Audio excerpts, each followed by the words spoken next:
Mary. I am Ernest here, Malina B. Esteban from grade 10 Our Lady of the Pillar, presenting geometric problems involving tangent circles and inscribed circle. Let's get started. So our objectives for today is to number 1, understand and identify the parts of a tangent and inscribed circle, solve given problems inside a tangent and inscribed circle, and confidently create own mathematical equations inside a tangent and inscribed circle like what I did myself. So in order to understand our lesson, we must of course break it down. This is a circle. In order to name our circle, we must name its center. So let's pretend this is called circle A. This is now called a radius. Next, we also have a chord, a part of a circle that bisects our circle. It is a line that bisects it, and as you can see, the chord, it bisects the circle itself. And this one bisects the circle at exactly only one point. This is called a tangent line, and it has arrows at the end of it, indicating that it goes on infinitely. It is a ray, not just a line segment.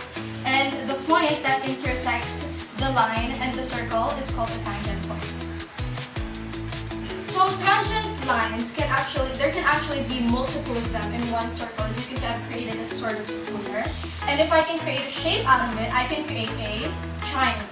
So our triangle, it is made out of the tangent lines. As you can see, the tangent point here. Do any of you know what this type of circle is called? Well, it is called a inscribed circle. An inscribed circle, also known as an incircle, is the largest circle that can fit inside a polygon, a triangle, such that it touches each side of the polygon at exactly one point. So as you can see, it touches the sides, and it is inside our polygon. So let's name it. As you can see, I have named my circle B. The center is now B instead of A. The A is now in this point. The points that touches the triangle is N, T, and A. And the sides are E, L, and E, I. And the third side and bottom is L, I. Let's create a problem. So I created this problem myself with the given that I have chosen. So if 11 and 3 are side lengths of the triangle, so it is basically indicating that EL is 11 and EI is 3. But there is a missing side. What is the side of LI?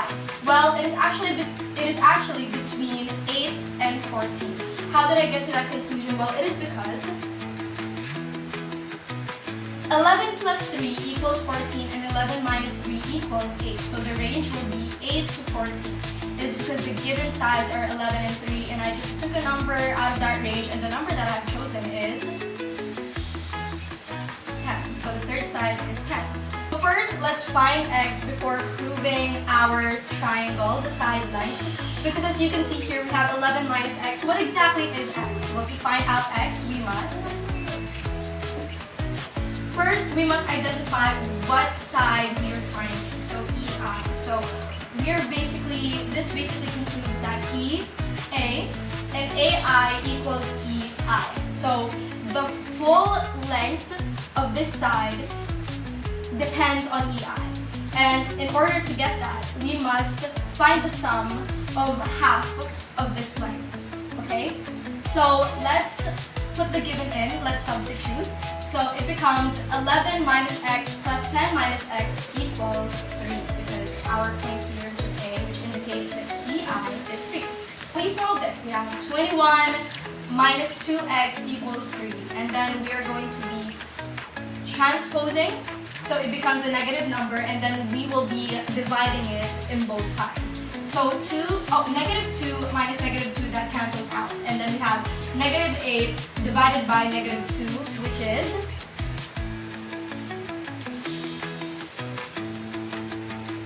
9. So the value of x is 9. And now let's prove our side lengths.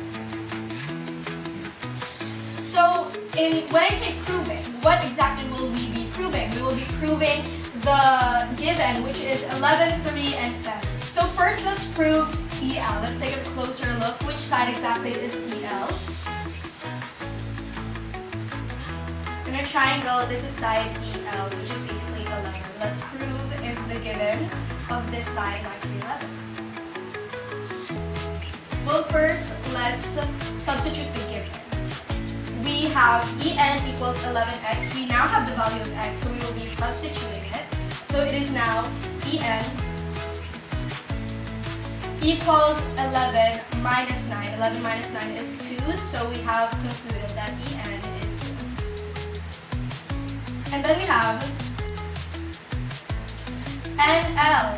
So it is basically signifying that the value is the value of x itself, and the value of x is 9, so NL basically is just 9.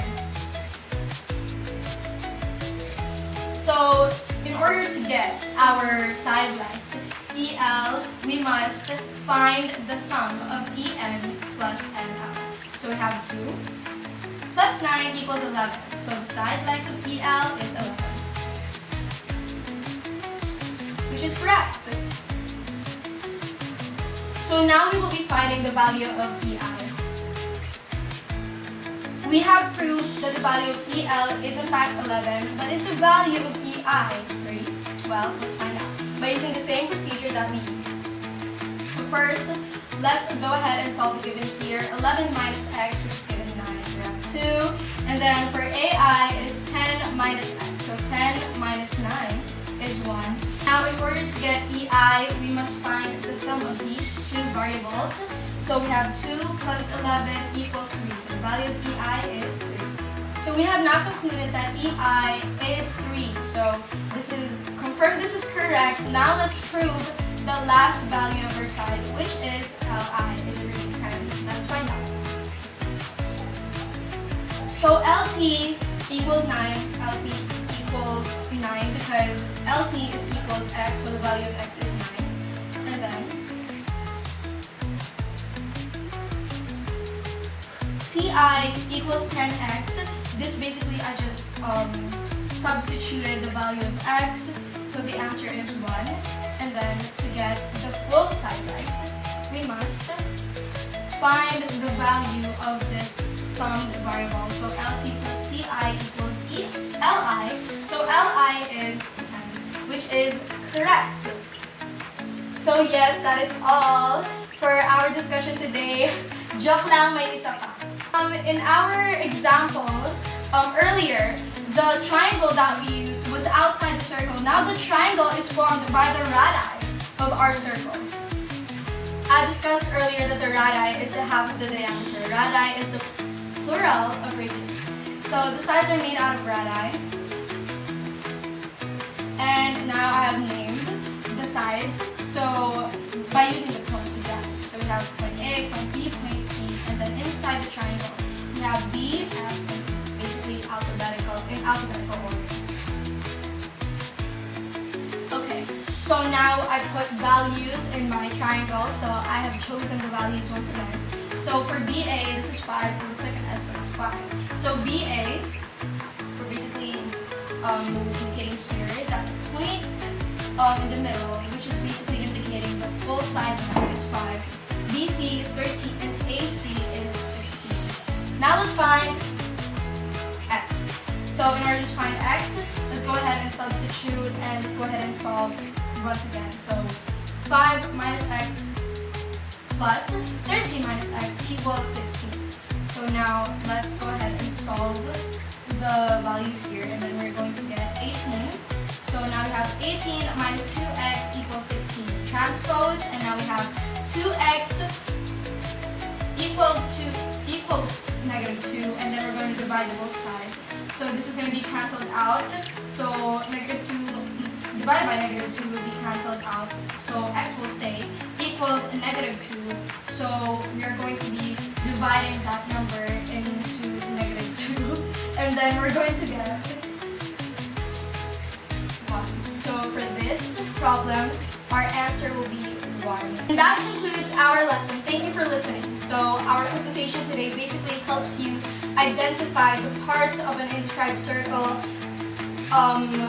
solve the given of an inscribed circle, and basically create our own problems. So I've created my own problem and I've solved them with you today. So thank you for listening, and I hope you live by this Bible verse that I will be sharing with you. Philippians 3:13, verse 14. So, but one thing I do, forgetting what is behind and straining toward what is ahead. I press on toward the goal to win the prize for which God has called me heavenward in Christ Jesus. So this basically talks about how we need to identify the problem and analyze it before straining what is ahead. We need to understand it, the parts, in order to solve it properly. So I hope you've learned a lot today, and that is my motto. Thank you so much.